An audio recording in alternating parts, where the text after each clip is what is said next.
By the way, this is Braddock Street.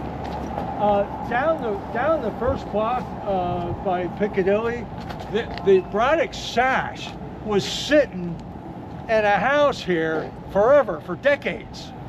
And it was sitting in a house by Zachary Taylor's daughter, who held it in a chest.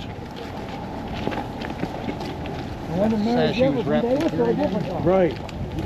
Yeah, that thing wasn't just ornamental, that was a stretcher. Yeah.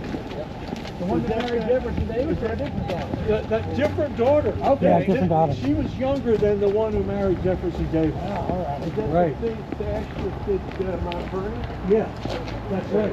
Yeah. And he gave And it was actually Braddock's dad's sash, because it's, you can see